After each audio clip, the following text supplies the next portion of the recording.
last year the heavyweight division was disappointing on the grand scheme of things because it promised so much. There was a lot of talk, not a lot of walk. Fingers crossed 2023 does give us those big moments that we can all get extremely excited about, of which then will filter off into other weight divisions. And not only that, will be the catalyst for this division to really catch fire. Because as we look at the talent, Gareth, there's a lot of talent there. There really is a lot of talent there. I'm a big fan of the American heavyweight, Jared Anderson. I think he's going to come this year and do some good things. I'm extremely excited to see Deontay Wilder in this conversation again. Anthony Joshua, of course, is always a person that will be part of this conversation. Joyce has had a wonderful back end of 2022, and I hope that he gets to kick on in 2023. And of course, there's Tyson Fury and Alexander Usyk, who are the main guys at the top of the tree. Young bucks coming through, like Daniel Dubois. Moses Atuma is going to be making his heavyweight debut at some point this year.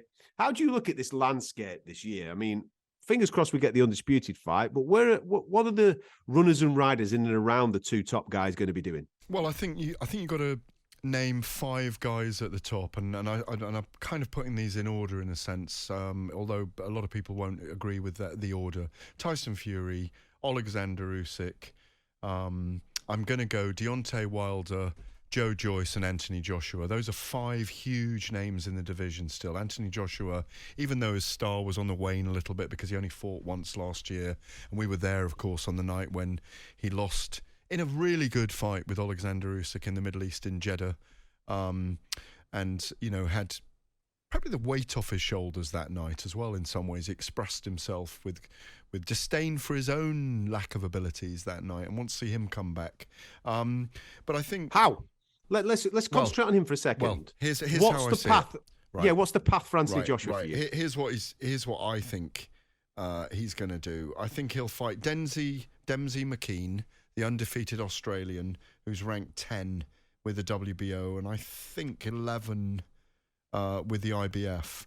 And that'll be a 2 or 3 round knockout for Anthony Joshua, probably at the O2 Arena, 20,000. Won't be able to get a seat.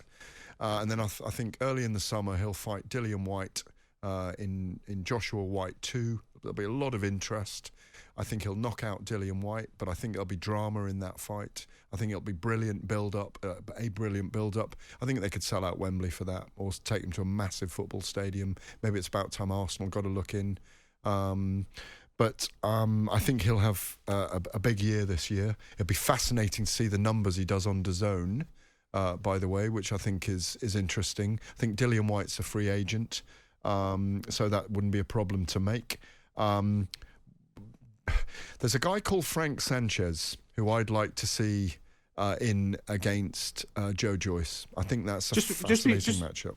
Yeah, I agree. Well, just before you move on the Joshua thing, are you saying 2 fights this year? Are you saying 3 fights? What are you saying? He won't fight 3 times in a year. He makes so much money. There's no need for him. Well, I know Eddie Hearn has put it out there, that we'll hear Frank Warren in a little bit as well. He's not. I don't think he's done 3 fights since 2016. No, he won't. In a calendar year. He doesn't need to. He's going to make 30 you million say that, a fight. Though. You say that though, but we want to see. Oh no, I'd love him too. Don't get me wrong. We want to see these people out, don't we? Yeah. Absolutely. Look, if he could fight Fury at the end of the year, what an amazing year that would be.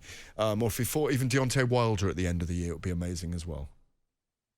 I think that's the one. I think listen, where Anthony Joshua's at, I feel for him a touch because he's spent such a long period of time in championship fights. He's been defending belts. He's been taking on all challenges. All right. And some fights have materialized. Some fights haven't materialized. I have absolutely no problem with him fighting a fighter in McKean that a lot of people will absolutely have no idea who he is. I've no problem with Anthony Joshua going to go and do that for his first fight back, as long as it's in the first quarter of the year, because I want to see the old Anthony Joshua back. I want to see him be that wrecking machine that we all fell in love with. And once that happens, and I strongly believe that it will happen, then I agree Dillian Whyte is the perfect next fight. Nothing else. No need to talk about championship fights. No need to talk about Fury or Usyk or anything like that. Do the Dillian Whyte fight. And that's a test. So if you can come through a Dillian Whyte fight, again, I would still, in my head, not have any connections towards championship fights. Set up, then, the eliminator that is Deontay Wilder. That is, for me, the path for Anthony Joshua this year. I highly doubt that we will see him 3 times, just because it's not been the norm for him since 2016, but I'd love it. I'd absolutely love him to have a blowout in 2-3 rounds, a Dillian White slobber knocker, which he comes through, and then into the Deontay Wilder fight at the end of the year. What a wonderful, wonderful calendar year that would be for Anthony Joshua. And if he can be successful in all three, and listen, some of them are tough, but if he can be successful in all three, then at the start of 2024, we're talking about world championships again. I think Deontay Wilder is a horrible style for most of the heavyweights out Horrible. there. He beats a large percentage of those heavyweights, a large percentage of them. Yeah, I see Frank Sanchez might give him problems as well. He's not that hittable, but I think Tyson Fury, Alexander Usyk, and Frank Sanchez are difficult opponents for Deontay Wilder. But the problem with him is, as we've seen in 2 of those fights with Tyson Fury, if Deontay Wilder gets to you, he's still going to put you down. But again, Anthony Joshua... You were about to talk about Joyce then. I snap you off because I think it's a big year for him, isn't it? Yeah. It's a big year this year for him. As it is for, Fury... Joe Joyce, Daniel Dubois, all in the Frank Warren Queensberry stable. Frank's got a job to do. As I say, we're going to hear from Frank in a little bit, aren't we? But he's got a job to do with all of those guys. He's very cagey about who he's going to put Joe Joyce in with. But I think Frank Sanchez is a brilliant fight for Joe Joyce. Keeps him relevant at the top of the division. He's flying high. I don't mind... Joe fighting a Flip Hrgovic or an Anthony Joshua. I still think it's a brilliant fight, but I think they're going to have to look for someone kind of to challenge Joe and to advance him. I think he's brilliant. I mean, I'd love to see Joe Joyce and Deontay Wilder. Am I making you salivate right now? Because we normally do when we mention those two, don't we? I love that fight. I love that one. Is there any surprises that you see with championship belts this year? What do you see? We might see Deontay Wilder against Alexander Usyk if Alexander Usyk beats Tyson Fury. We might see Alexander Usyk go to America to fight Deontay Wilder in Las Vegas. Oh, mate, that'd be amazing. It would. It would. I mean, we cannot rule out Alexander Usyk beating Tyson Fury. We can't rule it out. He's so skilled. I agree. We may end up with Joe Joyce against Alexander Usyk at Wembley Stadium. There's so many great fights at heavyweight. We just need to see them, Adam. We do, mate.